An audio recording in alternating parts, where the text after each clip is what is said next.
բայց հասկանանք որդիքն է, հայ 44 օրյա։ Ընկերներ, այս Սուրբ հողը, որտեղ ամփոփված են մեր եղբայրները,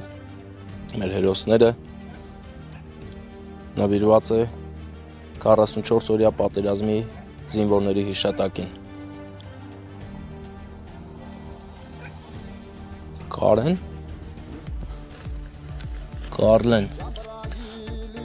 Կարլեն Էդիկի Սարգսյան,